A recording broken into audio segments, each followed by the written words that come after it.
Terima kasih rekan-rekan wartawan. Hari ini sidang terakhir dan kami akan menyerahkan kesimpulan dari seluruh persidangan ini pada tanggal 16 April jam 16.00 sore hari, dan dari persidangan yang sudah berlangsung sekian lama, dan hari ini kami menyimak dengan seksama keterangan 2 Menko dan 2 Menteri yang hadir di sidang Mahkamah Konstitusi, dan terakhir kami mendengarkan juga keterangan yang disampaikan oleh DKPP di hadapan persidangan.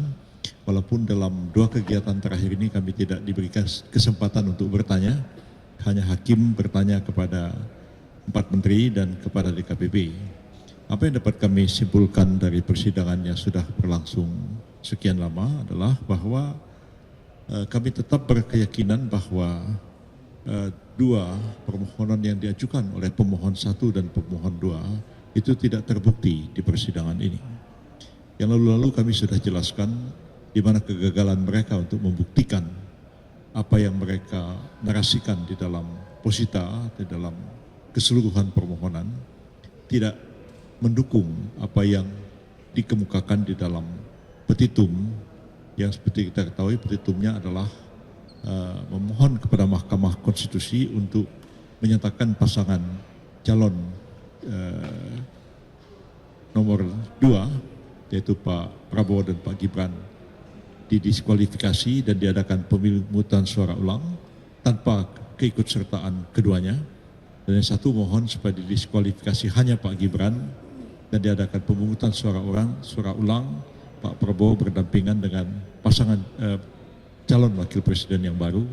Itu tidak dapat dibuktikan dalam persidangan ini. Begitu juga pelanggaran sistematik terstruktur, masif juga tidak terbukti dalam persidangan ini.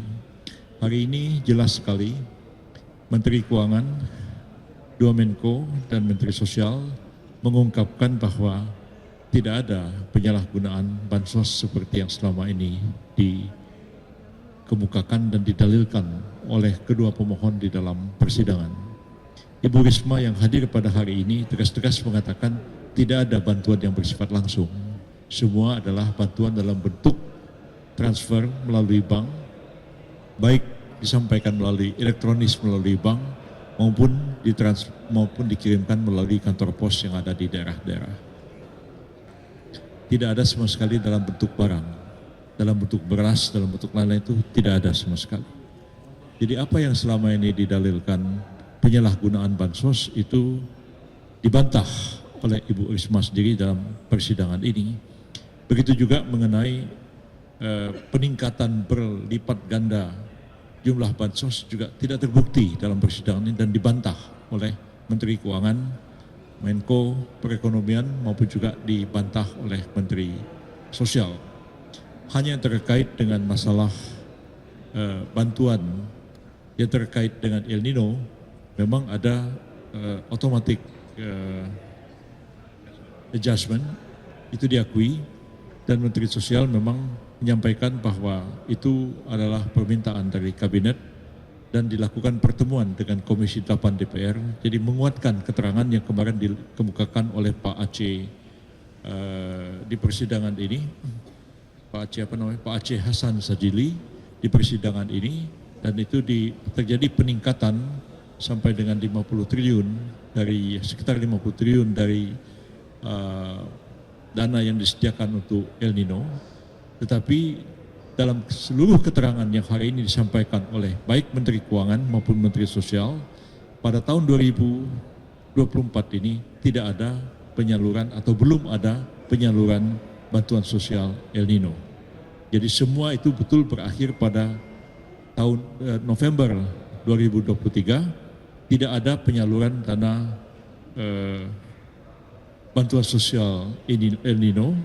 Satu hal yang didalilkan atau diterangkan oleh ahli Profesor Damanhuri namanya pada waktu dari IPB, yang mengatakan ada pelipat gandaan jumlah El Nino, bantuan El Nino, walaupun El Nino-nya sudah berakhir pada bulan November. Ternyata dari keterangan Menteri Keuangan dan keterangan dari Menteri Sosial tidak ada penyaluran dana bantuan sosial El Nino pada tahun 2024 yang selama ini dikait-kaitkan dengan pelaksanaan pemilu supaya disalurkan untuk memilih Pak Prabowo dan Pak Gibran. Yang juga tegas sekali dikemukakan dalam persidangan ini adalah menjawab pertanyaan hakim, apakah dalam proses pembahasan masalah bantuan-bantuan sosial dan kemudian bantuan penyediaan dana untuk itu termasuk subsidi BBM, ada titipan-titipan yang bermuatan politik atau tidak. Ya. Mereka mengatakan, semuanya mengatakan tidak ada. Pembahasan itu adalah pembahasan yang langsung berkaitan dengan tugas pokok dari masing-masing kementerian dan tidak terbebas sama sekali dari titipan-titipan politik seperti itu. Juga tentang presiden sebenarnya ya tidak sama sekali diketahui oleh kedua pemohon yang mengatakan Pak Jokowi pergi kemana-mana itu nenteng bansos dibagi-bagikan. Saya minta maaf, saya mantan Menteri Sekretaris Negara, saya tahu hal itu. Presiden itu punya anggaran tersendiri, ya, anggaran tersendiri yang setiap bulan dapat digunakan baik oleh Presiden dan Wakil Presiden, dan itu memang sebagai semacam satu dana taktis istilahnya zaman Pak Harto dulu, yang memang tidak diperiksa dan tidak dipertanggungjawabkan. Jumlahnya ada berapa hanya dipertanggungjawabkan secara global saja. Dan itu Seknek biasanya juga dalam laporan ditanya oleh BPK, tapi hanya sifatnya umum saja. Jadi dana itu yang dipakai itu adalah dana yang ada pada presiden sendiri, sama sekali bukan bansos. Ya, ya dana operasional, dana ya kalau zaman Pak Harto dulu namanya dana taktis presiden. Sekarang mungkin taktis udah nggak dipakai lagi istilah itu. Jadi saya paham mengenai soal itu dan pengalaman saya 3 kali jadi menteri di kabinet. Ya membahas itu profesional aja. Saya misalnya membahas anggaran makan narapidana, ya, membahas anggaran makan rumah tahanan. Apa nanti kalau sedekat pemilu, oh ini supaya ini tahanan atau napi ini supaya milih partai A atau partai B, itu nggak pernah kita berpikir masalah itu. Ya kita bicara kerja-kerja profesional aja. Jadi lebih banyak rumors, lebih banyak dugaan-dugaan yang diungkapkan dalam permohonan, tapi sama sekali gagal untuk dibuktikan. Dan seluruhnya dibantah oleh pihak yang punya otoritas untuk melakukan itu. Kesimpulan saya adalah bahwa walaupun sidang ini belum berakhir, nanti tanggal 16 sore tidak ada sidang lagi, tapi kami menyerahkan kesimpulan dan insya Allah keputusan akan dibacakan pada tanggal 22 April yang akan datang, dan tidak satupun apa yang didalilkan itu terbukti dalam persidangan. Dan keyakinan kami bulat semua, saya kira semuanya ini, bahwa majelis hakim akan menolak kedua permohonan yang diajukan oleh pemohon dalam sidangan ini. Demikian keterangan saya, Pak Oto, silakan. Teman-teman wartawan, jadi seperti yang disampaikan tadi bahwa inilah sidang terakhir mengenai soal bukti-bukti dan sebagainya. Kita tinggal tunggu putusan, tapi di antara putusan kami diperkenalkan untuk masukkan kesimpulan pada tanggal 16 April jam 4 sore. Setelah itu tinggal kita menunggu putusan. Kehadiran 4 menteri tadi ditambah 1 DKPP telah membuktikan bahwa memang dalil dari pemohon itu sungguh-sungguh tidak terbukti. Kenapa? Dalil mereka pertama mengatakan DKPP itu tidak independen. Tadi sudah tanyakan kepada semua ketua KPP, DKPP, mereka mengatakan tidak pernah ada soal itu. Bahkan tidak pernah ada laporan tentang independensi daripada penyelenggara dari mereka tentang itu. Jadi dari penyelenggara pemilu tidak ada laporan kepada DKPP. Itu satu. Jadi mengenai tuduhan independensi bahwa tidak independen itu tidak terbukti. Kedua, dituduhkan bahwa ada intervensi kekuasaan kepada pihak-pihak menteri dan juga DKPP. Itu tadi jelas sudah dibantah dan sudah dijelaskan tidak ada sama sekali intervensi dari pihak manapun, baik kepada Ibu Risma, Ibu Sri Mulyani, baik juga kepada Pak Erlangga maupun kepada Muhajir, itu sama sekali tidak terbukti. Sudah jelas ya. 2. Ketiga, tuduhan kepada Bapak Jokowi, Presiden Republik Indonesia yang cawe-cawe dan kemudian juga yang turun ke lapangan untuk membagikan bansos juga sudah terbantahkan tadi, dijelaskan oleh 2 Menko dan 2 Menteri. Penjelasannya begini, Pak Jokowi memang bukan hanya tahun ini aja, dari sejak dulu juga itulah ciri khas kerjanya karena dia suka kerja dan beliau ingin memastikan bahwa semua program kerja dan keputusan sudah diambil, kebijakan sudah dibuat, itu harus terdeliver istilahnya, ya, bahwa itu sudah betul-betul sampai terlaksana oleh para bawahan-bawahannya. Oleh karena itu secara simbolik Pak Presiden turun ke daerah-daerah bersama timnya dan secara simbolik saja mengumpulkan hanya beberapa orang saja untuk memastikan bahwa memang program ini berjalan dengan baik. Jadi ini yang dilakukannya. Dan ini jumlahnya hanya beberapa titik. Sehingga para menteri menjelaskan tadi, mana mungkin hanya dengan satu pertemuan mungkin paling banyak 1.000 orang yang hadir dan mungkin hanya beberapa titik di beberapa daerah, paling banyak dia bilang 800.000 orang. Apa mungkin bertemu dengan 800.000 orang lantas dengan demikian terpengaruhlah seluruh Indonesia yang jumlahnya 100, yang jumlah pemilihnya hampir 150 atau 190 juta pemilih. Jadi itu tidak masuk akal. Jadi dibantah tegas oleh 2 Menko dan 2 Menteri. Jadi dalil itu sudah terpatahkan semuanya. Nah, kalau soal bansos tadi Pak Rizal sudah jelaskan bahwa itu sudah jelas. Saya nggak ulangi lagi. Soal PJ juga sudah terpatahkan. Jadi berarti tuduhan yang mereka lakukan ya sudah jelas-jelas sudah tidak terbukti. Ketiga, yang terakhir yang dari DKPP juga menjelaskan mengenai perkara yang di DKPP yang memberikan sanksi kode etik, sanksi etik kepada Ketua KPU. Tegas tadi Ketua DKPP mengatakan kami hanya memberikan sanksi etik kepada Ketua KPU dan anggota-anggotanya, tetapi kami tidak punya kewenangan dan tidak pernah membatalkan pencalonan Gibran sebagai calon wakil presiden. Nah ini, jadi supaya clear kita ya. Jadi putusan etik itu tidak ada kaitannya dengan pencalonan Gibran sebagai wakil presiden. Dari itu semua saya kira seperti saya katakan kemarin bahwa kalau dihadirkan para menteri ini justru akan memperkuat posisi kami 02 dan akan melemahkan posisi mereka, dan itu telah terbukti hari ini. Justru keempat menteri itu ditambah 1 DKPP telah bisa menjelaskan dalil-dalil bahwa dalil mereka itu adalah tidak benar dan tidak terbukti. Saya kira itu cukup jelas. Jadi jangan sampai ada lagi anggapan bahwa presiden cawe-cawe, ya, presiden intervensi dan sebagainya. Itu hanya narasi-narasi dan itu hanya asumsi-asumsi. Presiden Republik Indonesia tidak pernah intervensi dan tidak pernah melakukan hal-hal yang melanggar hukum. Itu penjelasan kami. Ada yang lain? Saya hanya ingin tambahkan beberapa hal. Setelah kita bersidang dari tanggal 26 April sampai dengan hari ini, ternyata sidang ini padat dan memang melelahkan, tetapi penuh dengan kekeluargaan antar sesama kuasa hukum. Dan khususnya kami berterima kasih ke kuasa hukum pemohon 1 dan pemohon 2. Mereka lah lewat pintu mereka meminta 4 menteri itu dihadirkan, walaupun permintaan itu ditolak oleh majelis hakim, diambil alih oleh majelis hakim dengan menghadirkan 4 menteri plus DKPP. Ini menjadi terang benderang permasalahan, dalil-dalil yang dikemukakan pemohon menjadi terang benderang bahwa itu tidak terbukti dan dibantah oleh para menteri dan DKPP.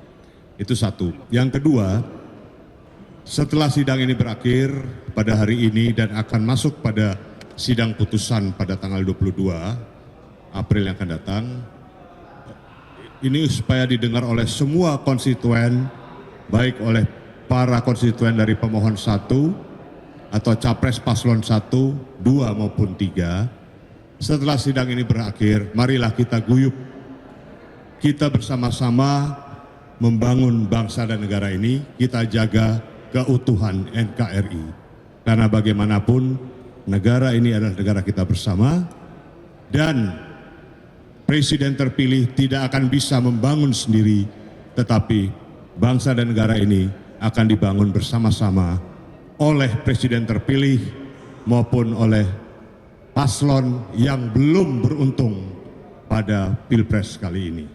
Saya kira itu, mari kita guyup, kita sama-sama menjaga keutuhan bangsa dan negara ini, dan kita hilangkan narasi-narasi fitnah, kebencian, kita hilangkan supaya tidak terjadi disintegrasi bangsa. Saya kira itu, demikian. Karena ini sidang terakhir kita dan tinggal tunggu putusan, mohon izin Pak Ketua, atas nama tim Prabowo Gibran yang ada di sini semuanya dan sudah hadir, kami mengucapkan terima kasih kepada teman-teman wartawan yang betul-betul bersusah payah menunjukkan komitmen kuat. Jam 7 pagi sudah ada di sini, terus mengupdate semua berita-berita sehingga masyarakat bisa mengetahui perkembangan sidang di MK ini. Terima kasih kepada kalian semua, dan kami juga mengucapkan terima kasih juga kepada semua para pihak, termasuk pemohon 1, pemohon 3, semuanya kan ini kan kita para lawyer, kita bisa berbeda pendapat di persidangan, tapi persaudaraan silaturahmi tetap harus terjaga, dan kami tetap respect kepada pemohon 1, respect kepada pemohon 2, respect kepada KPU, respect kepada Bawaslu, respect pada semua pihak, dan hormat kepada majelis Mahkamah Konstitusi yang mulia. Terima kasih. Ya, betul ya.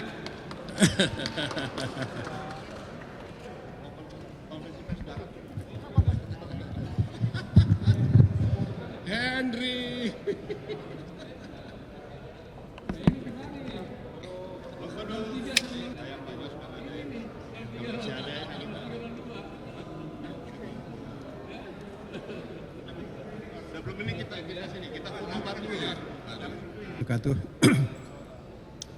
Saudara-saudara, pertama saya ingin menyampaikan terima kasih atas kehadiran kawan-kawan mencatat dan juga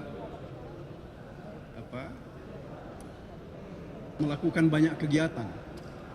Bahkan juga saya kira mengabadikan seluruh kegiatan kita di Mahkamah Konstitusi ini. Apa yang kita harapkan adalah bahwa seluruh kegiatan kita di Mahkamah Konstitusi ini nanti akan merupakan satu rangkaian dari sejarah dalam membangun peradaban hukum yang adil berdasarkan kebenaran. Itu pertama yang ingin saya sampaikan kepada saudara-saudara.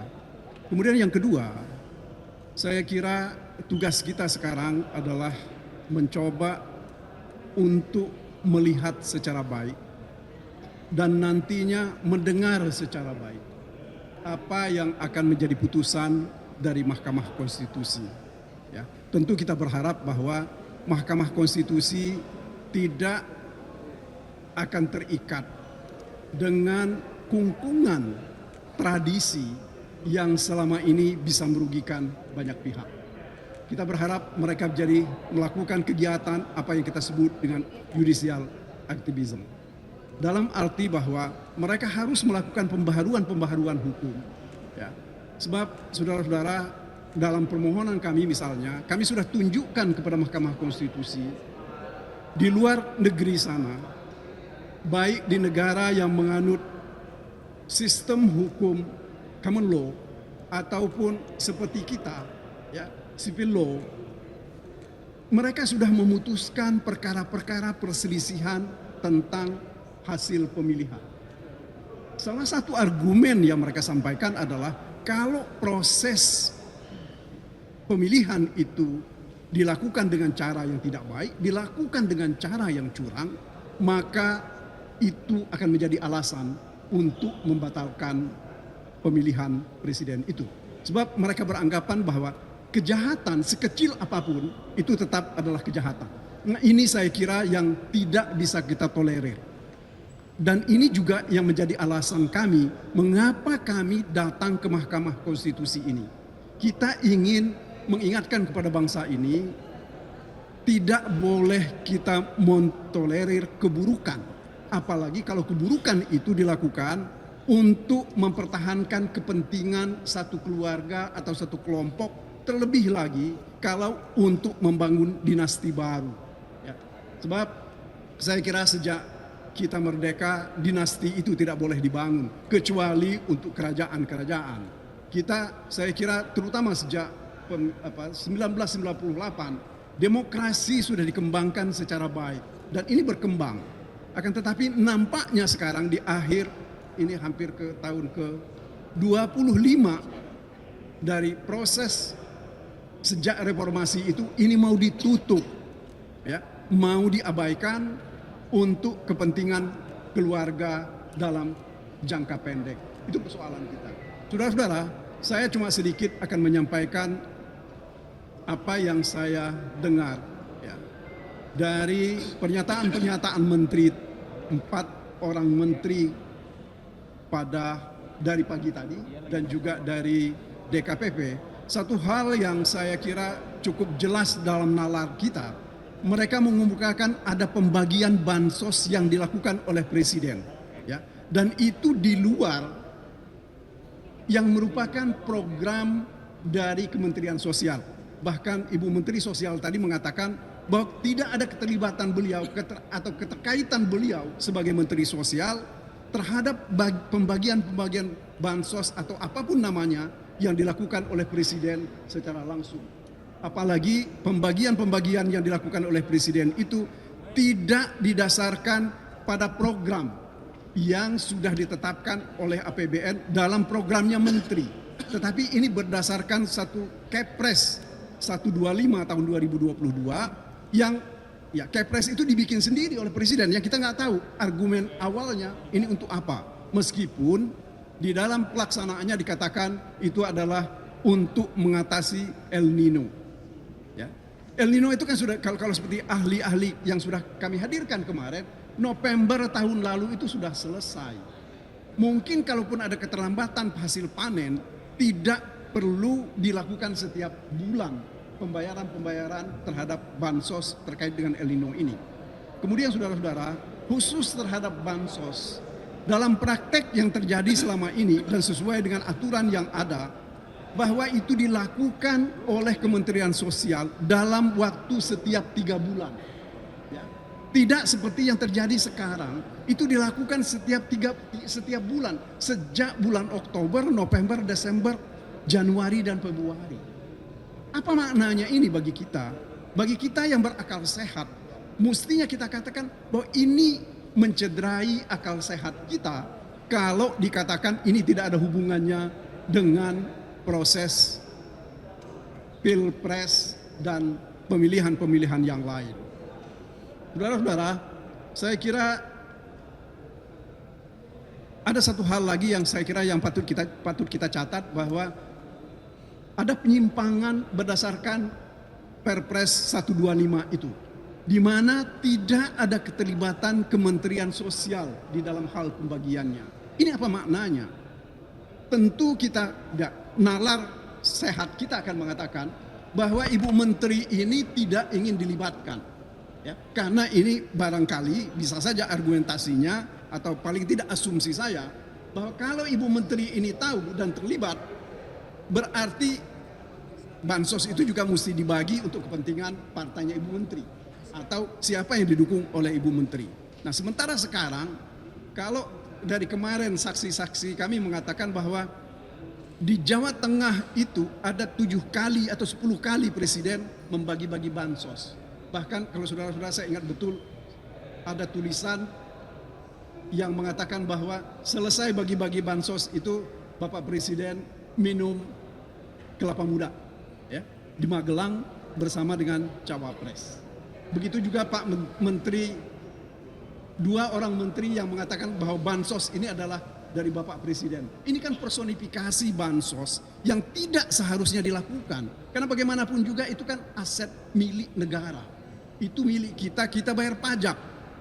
Ya, dari pembayaran pajak kita itu diberikan.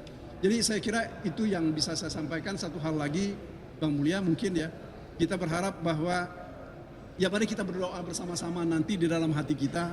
Mudah-mudahan Tuhan membuka pintu hati para hakim. Mereka dijauhkan dari rasa takut. Misalnya ada ancaman-ancaman dari pihak-pihak tertentu yang akan menjadikan perkara atau mereka akan diperkarakan. Karena selama ini kita dengar dan kita tahu cukup banyak orang yang disandra dengan perkara, ya, sehingga berpihak kepada pihak tertentu. Saya kira begitu dari saya. Terima kasih atas perhatiannya. Assalamualaikum warahmatullahi wabarakatuh. Teruskan Pak Mulya. Saudara-saudara, nanti ada Saudara Henry juga, mungkin Saudara Yanwar. Ya. Saya hanya ingin menambahkan hal-hal yang sudah dijelaskan tadi oleh Saudara Magdir Ismail. Tentu kita berterima kasih untuk semua presentasi yang diberikan oleh keempat menteri. Menteri Erlangga, Menteri Menko, ya, Erlangga, Menko PMK, kemudian juga Menteri Keuangan Sri Mulyani, dan juga Menteri Sosial Risma. Nah, kalau mendengarkan semua penjelasan keempat menteri itu, saya bisa mengatakan so far so good. Baik itu mengenai BLT, mengenai El Nino, keluarga harapan dan lain-lain. Tapi itu penjelasan yang official, yang resmi diberikan di depan menteri. Saya bertanya dalam hati saya, karena banyak pertanyaan yang tidak dijawab. Tidak semua jawaban diberikan oleh keempat menteri. Jadi ini yang buat saya menjadi isu. Sebab saya ini dulu wartawan. Ketika saya datang ke Jakarta, saya diajari oleh almarhum Mokhtar Lubis yang mengatakan, jangan hanya membaca apa yang ditulis, bacalah apa yang tidak ditulis. Kalau dalam bahasa Inggrisnya dikatakan, don't read ya what is printed, read what is between the lines. Di antara yang ditulis itu yang kita mesti baca. Nah, itu yang kita tidak dapat pada hari ini. Apa di balik itu? Ya. Jadi saudara-saudara, tadi Kemenko PMK bicara mengenai negatif externality, ya, hal-hal yang negatif ya dari hal-hal eksternal yang negatif, ya. Nah, dia bilang tidak ada itu, baik itu yang disengaja maupun yang tidak bisa dihindarkan. Jadi semua program bansos itu semua jalan seperti yang direncanakan. Tapi kan kita tidak segampang itu untuk, ya, karena kita melihat kalau kita membaca dan mendengar video yang beredar, itu Menteri Menko Erlangga tadi mengatakan semuanya fine-fine aja, nggak ada masalah. Presiden dalam menjawab pertanyaan Hakim Mahkamah Konstitusi Arief Hidayat, apakah ada pesan-pesan atau hal-hal yang aneh? Dia bilang nggak ada sama sekali. Tapi kan dalam memori kolektif kita sebagai anak bangsa, memori kolektif kita itu tidak akan pernah hilang. Kita melihat Menko Erlangga membagi-bagikan bansos dan mengatribusikan bansos itu pada Jokowi. Dan oleh sebab itu mesti memilih anak Jokowi. Mendak Zulkifli Hasan melakukan hal yang sama. Mengatakan bansos itu dari Jokowi, dan karena itu kita mesti berterima kasih kepada Gibran. Nah, itu memori kolektif kita tidak bisa dihilangkan. Itu rekam jejak digital yang Anda akan selalu simpan, baik di laptop, di handphone, maupun di back mind kita semua. Jadi saudara-saudara, ini nggak akan pernah selesai. Penjelasan ini tentu membantu, tapi juga tidak membantu, karena tetap menyisakan banyak pertanyaan di hati kita. Jadi saudara-saudara, saya hanya ingin menjelaskan itu, karena buat saya politisasi bansos itu tidak selesai. Itu tetap ada dan harus dijelaskan secara tuntas, dan kita mesti melakukan perbaikan-perbaikan supaya tahun-tahun yang akan datang politisasi bansos itu tidak terjadi lagi seperti sekarang ini. Jadi saudara-saudara, ya, tinggal sekarang kita menunggu putusan MK yang akan dibuat tanggal 22 April yang akan datang. Apakah putusan MK itu akan membuat demokrasi, konstitusi, dan supremasi hukum ditegakkan? Apakah kejujuran, keadilan, pemilihan umum yang langsung, umum, bebas, rahasia, jujur, dan adil itu akan dihormati? Apakah kedaulatan rakyat akan dihormati? ini yang kita tunggu dari MK. Saya tahu bahwa MK pasti mendapat tekanan, langsung atau tidak langsung. MK tidak hidup dalam ruang isolasi, tapi saya ingin memelihara optimisme. Saya ingin kita percaya bahwa sikap negarawan, sikap bengawan hukum ya, dari hakim-hakim MK itu akan tetap ada. Dan mereka punya komitmen untuk bangsa ini. Komitmen untuk kita semua. Ini bukan persoalan menang atau kalah. Ini bukan persoalan Ganjar atau Mahfud. Ini bukan persoalan Magdir Ismail, Henry, saya atau Pak Yanwar. Ini persoalan demokrasi. Ini persoalan hak yang paling hakiki yang kita miliki sebagai anak bangsa. Tidak ada satu kekuatan pun yang bisa mensubversi kedaulatan suara yang kita punya. Kedaulatan suara anak-anak bangsa. Jadi saya hanya ingin ya memelihara optimisme itu, semoga kawan-kawan juga memelihara optimisme itu. Kita menunggu tanggal 22 ya. Semoga Tuhan memberikan yang terbaik buat kita sebagai bangsa. Mungkin itu saja yang saya ingin sampaikan. Mungkin Henry atau Pak Yanwar silakan. Karena apa yang sudah disampaikan oleh Bang Timbul sama Magdir Ismail saya anggap cukup, dari saya cukup. Terima kasih. Ya, terima kasih Pak Magdir, Bang Mulya, teman-teman wartawan. Kita semua tadi sudah menyaksikan bagaimana dan mendengar bagaimana para menteri memberikan keterangan, tetapi itu terbatas pada regulasi. Kalau regulasi kita tidak bisa tutup mata, pasti dibuat sangat bagus, pasti dibuat sesuai dengan tahapan-tahapannya.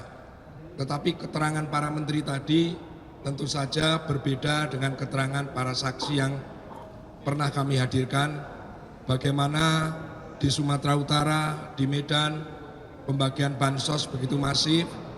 Kemudian yang lebih menyedihkan lagi, pembagian beras bansos dengan karung bertuliskan Bulog, Badan Pangan Nasional, kemudian di situ ada stiker Prabowo Gibran. Nah, itu semua tentu berbeda, kontradiktif dengan keterangan para menteri, ya. Satu itu, yang kedua, kami ingin memberikan satu catatan, apabila Mahkamah Konstitusi dalam memutuskan perkara permohonan kami, permohonan 01 itu tidak membaca keadilan, tidak membaca kebenaran-kebenaran yang diterangkan oleh para saksi, maka akan menjadi presiden dalam pilkada yang tahapannya pada bulan Mei sampai pelaksanaannya November nanti. Bukan tidak mungkin pilkada nanti kita akan menemui pola-pola yang sama, kita akan menemui cara-cara yang sama seperti yang dilakukan dalam Pilpres ini. Jadi kawan-kawan, kita berharap Mahkamah Konstitusi akan memberikan keputusan yang bukan saja adil bagi urusan Pilpres, tapi menjadi pegangan buat Pilkada 2024 nanti. Terima kasih. Selamat Idul Fitri bagi saudara-saudara yang merayakannya. Taqabbalallahu minna wa minkum, taqabbal ya karim.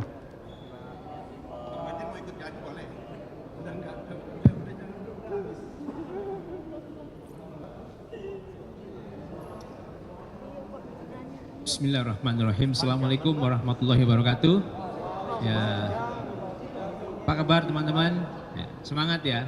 Ya, ini di kesempatan terakhir hari persidangan hari ini ada beberapa hal yang perlu kuasa hukum Anies Mohaimin sampaikan berkenaan dengan hasil atau catatan terhadap pemeriksaan keterangan para menteri dan DKPP. Sebelum ke Bang Refli dan Bang Yani serta rekan-rekan, ada beberapa hal yang ingin kami sampaikan highlightnya. Pertama, ketika keterangan menteri itu tadi, dari panjang lebarnya keterangan menteri, ada satu hal yang menarik untuk digarisbawahi, bahwa Menteri Sosial ya menyerahkan bantuan itu tidak ada yang dalam bentuk natura, tidak ada yang dalam bentuk barang. Beras itu tidak dikeluarkan oleh Menteri Sosial. Itu kemudian satu, yang kedua, memang pemberian bantuan itu kick off-nya bisa di mulai awal bulan Januari, di bulan Januari, karena pertimbangan dari Mensos adalah karena kebutuhan yang mendasar dari para penerima bantuan.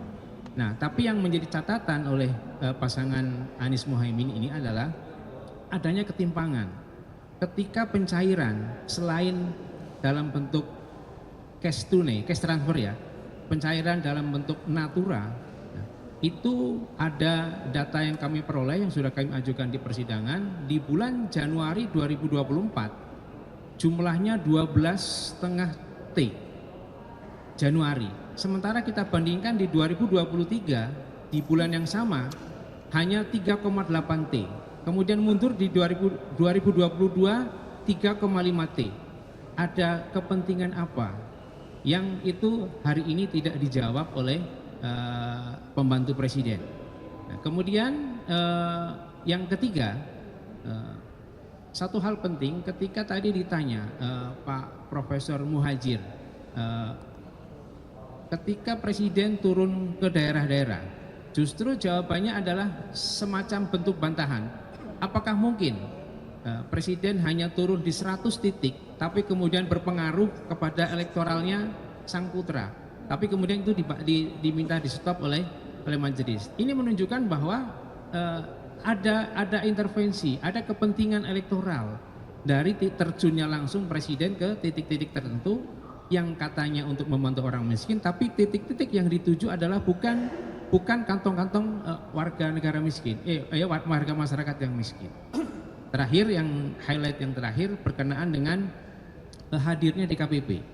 Tadi meskipun DKPP tidak mau terbuka, tapi satu frase yang disampaikan atau satu kalimat yang disampaikan oleh DKPP bahwa pelanggaran hukum adalah pelanggaran etik, di mana DKPP sudah menyatakan KPU melanggar etik dalam proses penerimaan berkas Prabowo Gibran dan penetapannya sebagai pasangan calon.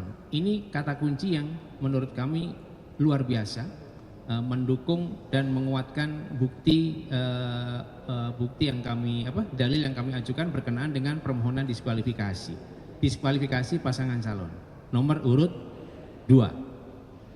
Itu beberapa hal. Kemudian selanjutnya diperdalam oleh Bang Ahmad Yani dulu. Silakan. Terima kasih dan media bahwa pada hari ini kami sungguh bahagia ya, sungguh senang, bergembira, dan kami nggak lemas, bersemangat betul kami ini, ya kan? Dan tidak nampak kan tanda-tanda kelemasan seperti itu, bagaimana tadi dikemukakan seperti itu. Pegal sih iya. Dari apa yang kita dapatkan dari persidangan ini ada hal-hal yang menurut saya kunci, pokok persoalan, inti dari gugatan yang kami ajukan maupun gugatan yang diajukan oleh pihak 03. Persoalan-persoalan yang selama ini yang terungkap di fakta-fakta persidangan yang ada, baik dari keterangan-keterangan saksi, keterangan-keterangan ahli maupun argumentasi kami dalam posita, ya kan, itu sebenarnya terkonfirmasi, dicoba ya kan, diperdalam oleh Yang Mulia. Saya kira 8 hakim Mahkamah Konstitusi ini mencoba memperdalam, dan itu dikonfirmasi secara langsung argumen-argumen dan bukti-bukti yang telah kami ajukan. Saya kira kami bersyukur sekali, pertanyaan-pertanyaannya cukup tajam. Pertanyaan-pertanyaan yang diajukan oleh majelis itu menyangkut pokok persoalan yang kami persoalkan, tapi jawaban yang dilakukan oleh kementerian saya kira jawaban standar, jawaban yang bersifat normatif, apa yang dipaparkan seperti itu. Tidak menjawab pokok persoalan yang sesungguhnya dan tidak juga sesungguhnya membantah dalil-dalil kami seperti itu. Contoh, tadi sudah dikemukakan menyangkut masalah bansos. Itu masalah bansos ini. Kan ada durasi waktu, ada proses perencanaan, ada proses pembahasan, ada proses pengesahan, dan ada proses yang diundangkan yang namanya undang-undang tentang bansos itu sendiri. Nah, ini kita mendalilkan bahwa dalam proses yang namanya di akhir Desember, Januari, Februari sebagaimana diargumentasi kita bahwa tidak ada korelasinya dengan argumen sebelumnya yang disebut El Nino, sesungguhnya akhirnya dibantah juga oleh Ibu Sri Mulyani. Jadi tidak dalam konteks bahwa ada El Nino tapi memitigasi. Ini jauh dua hal yang berbeda antara dampak El Nino dan memitigasi persoalan. Terus yang kedua adalah juga tidak dijawab juga dengan tuntas itu menurut saya, apakah yang dilakukan ya kan dilakukan oleh kementerian yang ada seperti itu sesuai dengan TOSI atau tugas dan fungsi sebagaimana dikemukakan. Ditanya oleh Pak Arief, saya kira Pak Arief menanyakan yang lebih konkret pertanyaannya, tidak bersifat abstrak. Bagaimana bisa Pak Muhadjir bisa menjelaskan kehadirannya di dua tempat itu ikut membagi-bagikan sembako itu sendiri dalam konteks TOSI dia itu sendiri, kan koordinasi, ya kan sinkronisasi, dan dia langsung masuk hal-hal yang bersifat praktis, tidak memberikan jawaban yang akurat, yang tegas. Begitu juga Pak Erlangga tidak memberikan jawaban yang tegas, bahkan terkesan apologia, ya kan. Tak kala ditanya apa hubungannya dan masalah kepartaiannya, dia menjawab ya yang jelas kantongnya bukan kantong berwarna kuning. Saya kira ini cara, ya kan, adalah cara debat ya yang dari sejak dulu untuk menghindar.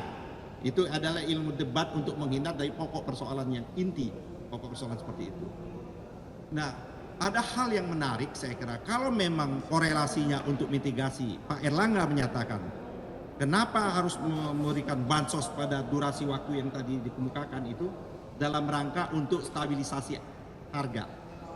Bagaimana fungsi pemerintah untuk menstabilisasi harga? Faktanya, nah ini fakta. Pada waktu yang telah disebutkan untuk stabilisasi harga, sebagaimana ahli kami menyebutkan, justru dalam sejarah publik ini harga beras melambung tinggi seperti itu. Jadi ini kontras apa yang diomongkan tadi, terjadi anomali.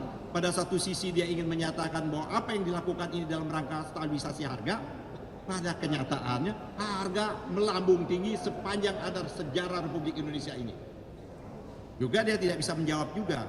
Dia menjawab hanya sekilas, ya kita kalau tidak cukup, ya kan berapa sih sesungguhnya kebutuhan kita karena El Nino itu. Kami menyatakan kebutuhan kita tidak banyak. Ahli kami ya menyatakan hanya kebutuhan 0,6 ton. Tapi adalah 6 juta ton, tapi yang diimpor hampir mendekati 3 juta ton. 3,6. Nah, 3,06. Artinya ada selisih yang cukup banyak yang itu tidak dijawab. Kalau selisih waktu banyak itu ada dalam rangka untuk stabilisasi harga, harusnya logisnya harga tidak naik sampai begitu tinggi. Nah, itu yang menurut saya tidak dijawab. Kali Ibu Risma saya kira mengkonfirmasi. Inilah menyangkut tata kelola pemerintahan kita. Kan seharusnya ada kementerian-kementerian yang sudah diberikan mandat untuk mengurus hal-hal yang seperti ini.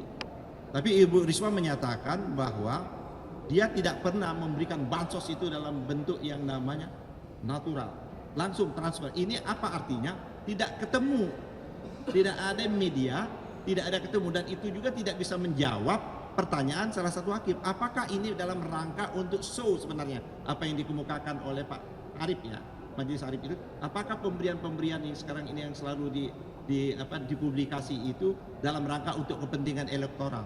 Tidak juga dijawab dengan tuntas seperti itu.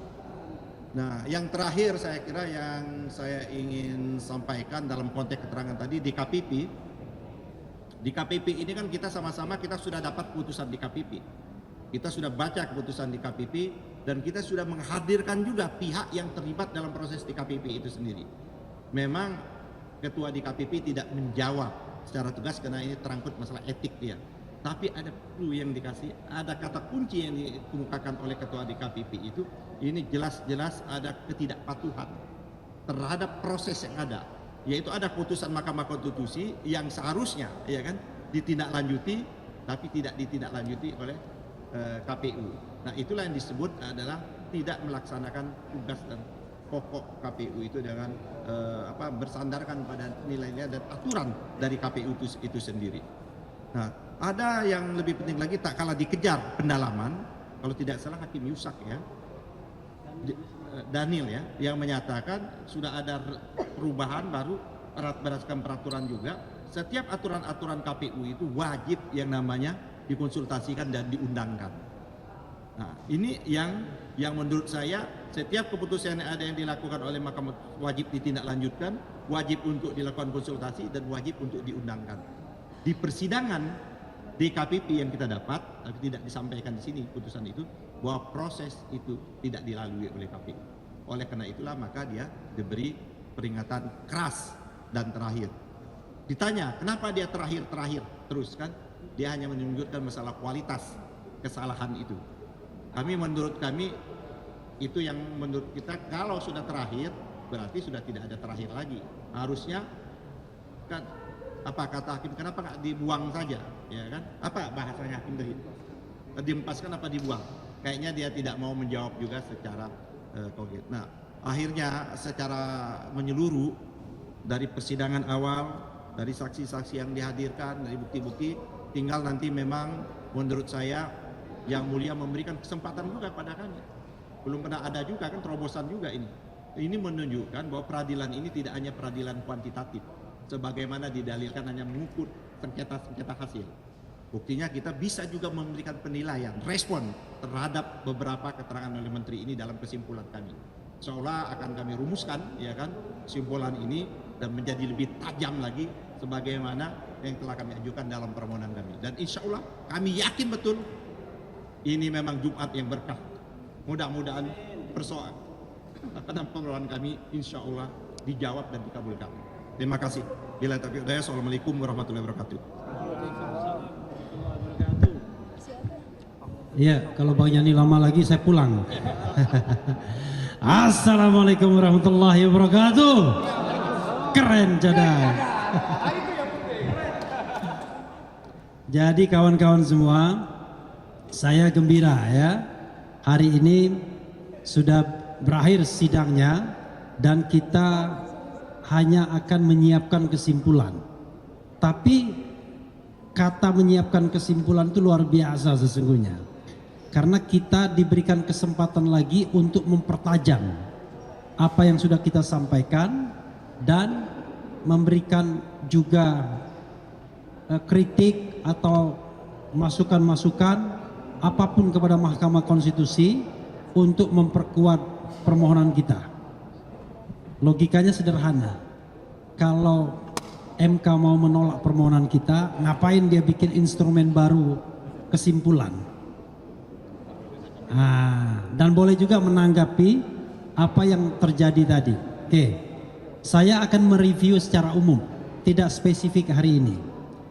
Jangan lupa kawan-kawan semua, permohonan 01 itu petitumnya adalah diskualifikasi terhadap 02 atau setidak-tidaknya diskualifikasi terhadap Gibran dan diperintahkan pemungutan suara ulang. Ingat, pemungutan suara ulang, bukan pemilu ulang. Seluruh Indonesia. Jadi kalau ada yang mengatakan itu akan mengganggu kalender ketatanegaraan dan lain sebagainya, itu omong kosong, bullshit, ya, omong-omong. Kenapa begitu? Ingat nggak, waktu saya mengajukan judicial review terhadap unregistered voters bisa memilih itu pada tanggal 6 Juli 2009 dan kemudian pilpresnya 8 Juli 2009, bayangkan. Itu putaran pertama, memang tidak terjadi putaran kedua, tapi intinya adalah ini baru bulan April, jadi masih jauh ke Oktober kalau kita bicara akan terjadi kekosongan hukum. Nah, untuk mendukung petitum tersebut atau permohonan tersebut, kami memulai dengan satu pendekatan yang barangkali tidak lazim bagi permohonan sebelumnya, yaitu kami hanya menekankan dan hanya mengutamakan aspek kualitatif saja.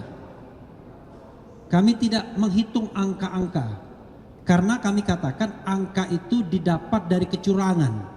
Bagaimana kita kemudian mau beradu angka, sementara angka yang kita ingin adu itu didapat dari kecurangan, yang tidak saja dalam proses pemungutan dan penghitungan suara, tapi jauh sebelumnya, sebelum pencoblosan dilakukan. Oke? Dan pintu itu sudah terbuka bagi kami, yaitu bahwa MK sudah kembali menegaskan dirinya bahwa mereka adalah pengawal konstitusi, the guardian of the constitutions, dan itu putusan 2004 hingga 2019. Kalaupun kemudian belum pernah dikabulkan, itu soal lain. Kenapa? Karena permohonan terdahulu itu tidak convincing, tidak meyakinkan. Nah, permohonan ini insya Allah sangat meyakinkan, ya. Karena itu kami yakin bahwa peluang besar untuk dikabulkan. Insya Allah, amin. Amin. Kalau wartawan ada yang mengaminkan langsung 100% ini, ya kan? Nah, ya, oke. Semua ahli yang diajukan pihak terkait berusaha mengatakan, hei Mahkamah Konstitusi, Anda cuma hitungan-hitungan saja. Tapi sebelum ada putusan Mahkamah Konstitusi itu sudah batal dengan putusan terdahulu dan batal dengan pernyataan Hakim Konstitusi sendiri. Oke, dalil pertama, ya, saya tidak akan mengumpulkan 11 dalil, cuma 3-4 dalil saja. Dalil pertama, bahwa penetapan Gibran sebagai wakil Presiden Prabowo Subianto, calon wakil Presiden Prabowo Subianto, itu menurut kami bertentangan dengan hukum dan konstitusi. Melanggar hukum artinya melanggar peraturan perundang-undangan dan melanggar juga konstitusi, melanggar asas pemilu yang luber dan jurdil serta KPU yang harusnya mandiri. Ada dua hal di sini sekaligus menjawab dalil kedua, yaitu sudah expressis verbis bahwa memang ada pelanggaran karena PKPU sebagai dalam tanda kutip hukum acara pendaftaran tersebut itu tidak diubah dan diperkuat dengan Hakim Konstitusi Arief Hidayat yang mengatakan putusan MK itu ada yang self-executing dan non-self-executing. Self-executing itu adalah langsung bisa diterapkan tanpa diperlukan adanya tindak lanjut berupa misalnya pembentukan peraturan pelaksana atau perubahan peraturan pelaksana. Tapi ada non-self-executing, dan kami yakin yang dimaksud Yang Mulia Arief Hidayat non-self-executing itu adalah termasuk putusan MK nomor 90 yang itu pun kontroversial, yang itu pun yang kata Yusril kontroversial, yang katanya harus diubah, ada penyelundupan hukum. Tidak ada waktu bagi KPU untuk mengubah PKPU-nya karena waktu tinggal 4 hari lagi, dan bagaimana konsultasi dengan DPR karena DPR sedang reses. Itu kata Prof Yusril, yang kemudian berbeda sebelum dia menjadi kuasa hukum 02 dan berminat menjadi wakil presiden pada waktu itu. Kita bukan anak kecil, ya kan? Semua ada kepentingannya, kan? Nah, tetapi ternyata betul apa yang dikatakan Prof Yusril itu, tapi yang dulu, ya. Jadi memang dalil pertama terbukti, oke? Dalil kedua, tidak independennya KPU atau penyelenggara pemilu yang lainnya terbukti juga. Paling tidak dari kasus terkait dengan penetapan Gibran Rakabuming terlihat bahwa KPU memang sengaja untuk memancing agar ayo mendaftar dengan mengeluarkan surat edaran. Apakah KPU tidak paham bahwa harus mengubah peraturan KPU-nya? Paham mereka. Tetapi karena DPR-nya reses, mereka berusaha melakukan penyelundupan. Wah, itu bisa dipermasalahkan, itu pelanggaran kode etik juga itu. Jadi melakukan penyelundupan dari saksi yang menjadi lawyer di DKPP. Penyelundupannya itu apa? Penyelundupannya adalah dia mengajukan perubahan peraturan KPU itu kepada Dirjen Perundang-undangan tanpa konsultasi DPR. Fortunately ditolak oleh Dirjen Perundang-undangan. Nah, ini menunjukkan bahwa KPU tidak independen. Padahal apa urusannya? Dia kan bisa mengatakan, oke, ada putusan 90, tetapi karena tidak ada waktu untuk mengubah PKPU, maka putusan tersebut belum bisa kami laksanakan. Karena kalaupun kami laksanakan akan cacat prosedural seperti yang dikatakan Yusril Iza Mahendra, akan dipersoalkan orang dan terbukti, ya kan? Akan dipersoalkan orang. Implikasinya ada persoalan-persoalan seperti ini dan itu bisa inkonstitusional. Maka dalil kami, ya setidaknya ada penyelenggara pemilu yang tidak independen from the beginning itu sudah terbukti juga. Bagaimana dengan Bawaslu? Sama saja. Terlihat betul bahwa Bawaslu itu tidak memproses hal-hal yang memang jelas-jelas merupakan pelanggaran. Seperti misalnya yang namanya mobilisasi aparat desa.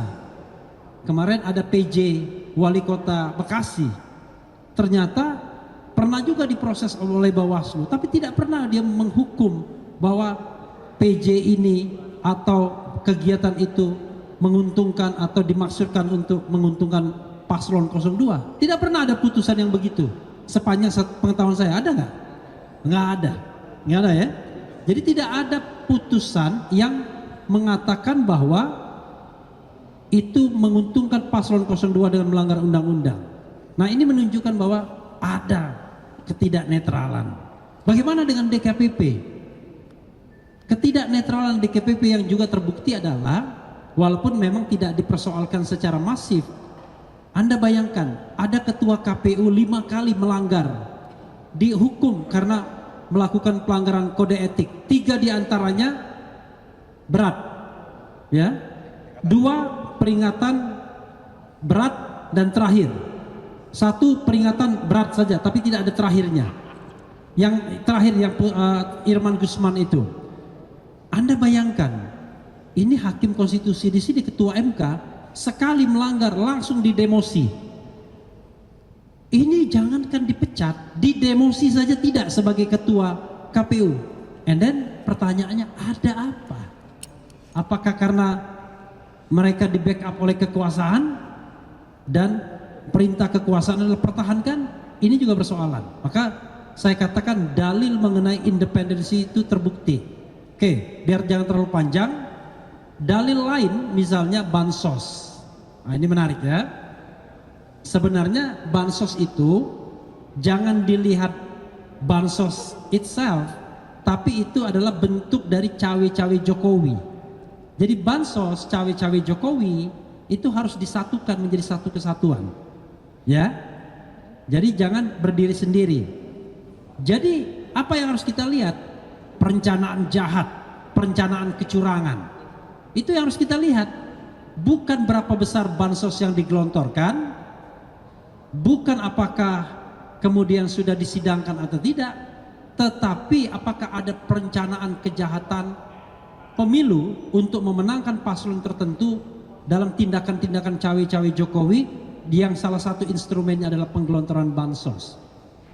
Kalau kita jeli melihat apa yang disampaikan oleh para menteri dan juga dari sidang kemarin, maka ada beberapa hal yang paling telak misalnya. Yang paling telak itu adalah kenapa kemudian timingnya itu betul-betul sebelum pemilu. Sederhana, kenapa kemudian realisasi bansos itu meningkat tajam dari 5 triliunan, 5,88 triliun tahun sebelumnya menjadi 12 triliun lebih pada bulan Januari. Kan tidak masuk akal. Kalau kita bicara rapel 3 bulanan, maka jatuhnya pada bulan Maret. Kalau rapel 3 bulanan, kenapa jatuhnya pada bulan Februari? Kalau kita pakai pikiran, itu sudah menunjukkan bahwa ada perencanaan kejahatan. Nah, mudah-mudahan hakim MK bisa menangkap ini semua. Jadi kawan-kawan semua, kami menganggap bahwa apa yang kami dalilkan tersebut terbukti semuanya. Kalau dikatakan bahwa tidak ada kecurangan, tidak ada perencanaan kejahatan dalam Pilpres kali ini, come on, kita seolah menutup mata hati, kecuali kalau kita sekedar dukung-mendukung. Tapi kalau mengatakan bahwa pemilu ini Presiden Jokowi tidak cawe-cawe yang dia nyatakan sendiri, dan kemudian tidak ada operasi untuk memenangkan Paslon 02, maka kita sudah menutup mata dan hati kita hanya untuk kepentingan, saya tidak tahu kepentingan apa. Karena itu kami tidak ingin bahwa kecurangan dimenangkan dan kami tetap tidak ingin bahwa pemimpin dipilih secara curang. Wassalamualaikum warahmatullahi wabarakatuh. Insya Allah kita menang. Amin. Oh ya, minal aidin wal faizin. Mohon maaf lahir dan batin. 2 hari lagi mudik kita. Terima kasih ya. Menang banyak atau menang tipis? Saya bukan Hotman Paris Hutapea. Yang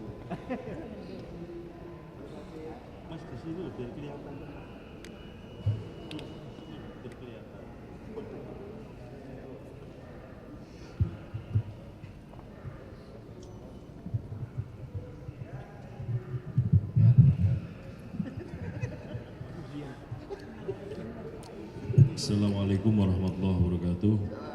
Teman-teman jurnalis yang kami hormati, sebagaimana kita ketahui hari ini hari Jumat tanggal 5 Maret tahun 5 April 2024 ini adalah sidang terakhir dalam rangka untuk pemeriksaan pembuktian yang dilaksanakan oleh Mahkamah dalam rangka PHPU Pemilu Presiden 2024. Yang ingin kami sampaikan bahwa sebagaimana di Undang-Undang Dasar kita pasal 6A itu ditentukan bahwa pasangan calon presiden wakil presiden untuk dapat dinyatakan sebagai pemenang pemilu presiden itu harus memperoleh suara minimal, ada 3 kategori ya, suaranya adalah lebih dari 50% suara sah nasional. Kemudian yang kedua, menangnya itu harus persebarannya lebih dari separuh jumlah provinsi di Indonesia dan di setiap provinsi menangnya minimal 20% suara. Artinya apa?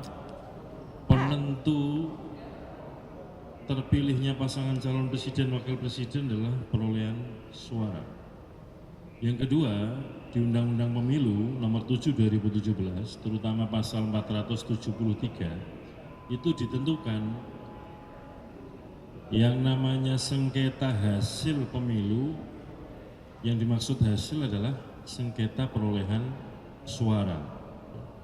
Nah, oleh karena itu ketika pertama kali kami pihak KPU membuka, membaca, mempelajari pokok perkara permohonan nomor 1 maupun permohonan nomor 2, di dalamnya kami tidak mendapati sama sekali dalil tentang selisih suara antara masing-masing pasangan calon.